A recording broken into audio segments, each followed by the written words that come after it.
Andrew, thank you so much for joining me today. I really appreciate it. I want to talk to you today about Indiepocalypse, Yes. which it seems like a wonderful idea to me, and I want you to explain to everybody what it is.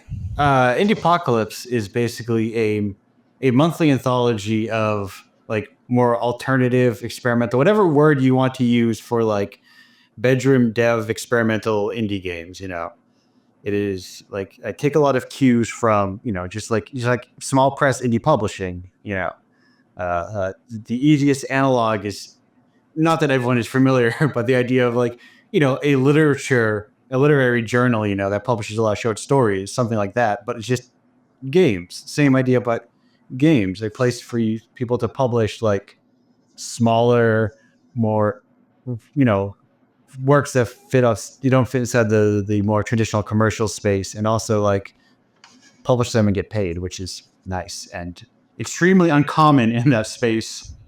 So do you consider yourself a distributor then?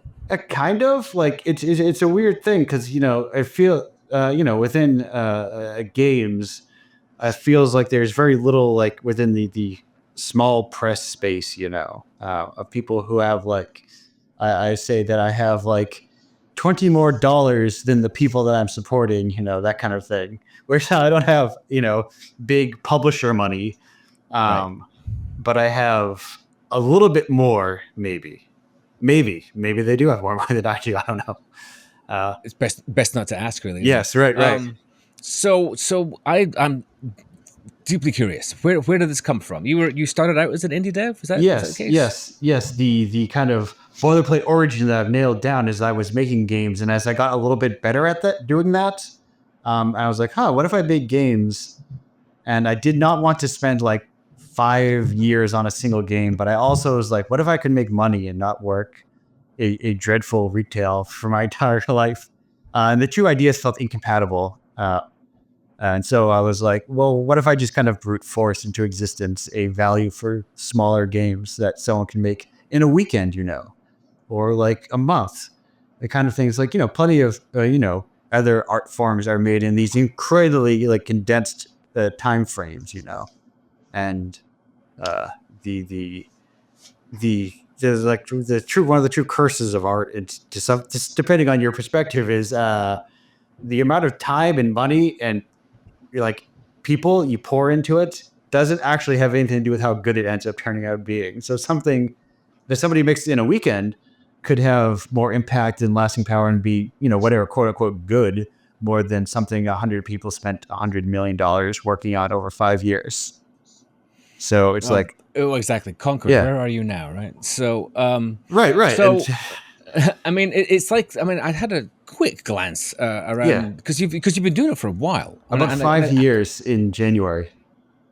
Congratulations. I Well, mean, thank and the you. first issue, and it has because it feels like a zine Yes. aesthetically, and it has that. It's always had that aesthetic. I mean, it's like it came out of your head fully formed, Yes, and it's yes. great. Yeah, no, it is. I don't want to create more work and overcomplicating this thing, but it is very much like I like, a lot of small press indie work just outside of games in general. So I was adapting like, well, it should be like I like zines. So what is this like zine, small scale, like self-published culture kind of look like? And then when I went to go grab was I made look have these little actual physical zines.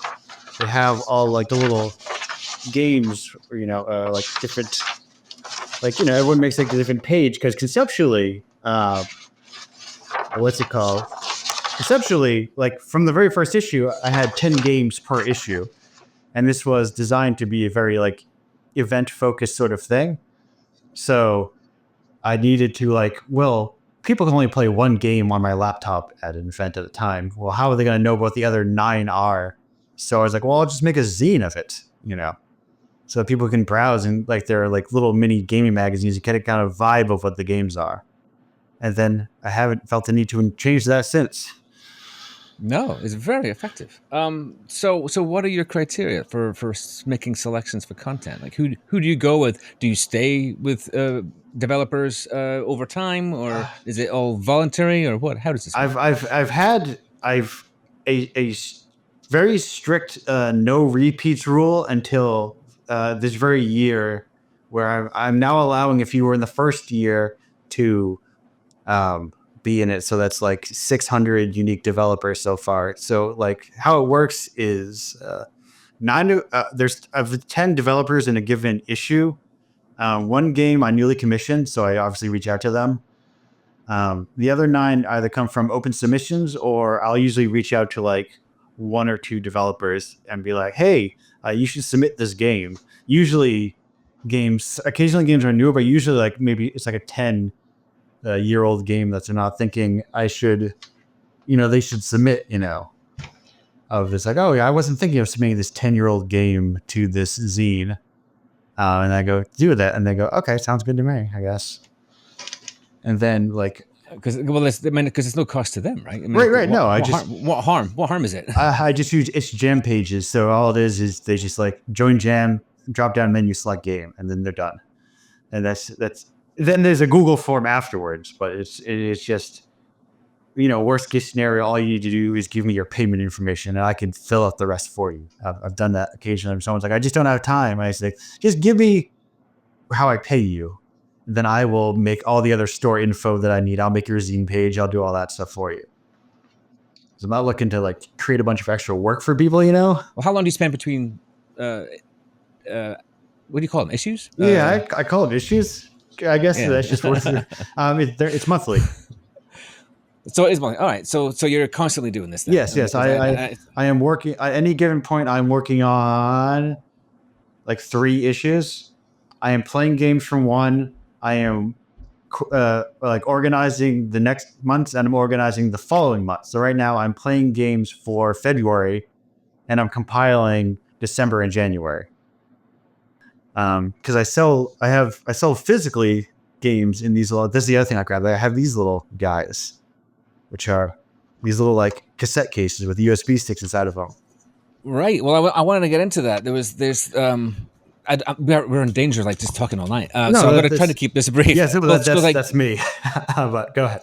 But this is fascinating stuff. So you do showcases. You have a podcast, and in this physical releases of these USBs. There's like a sort of an all fronts.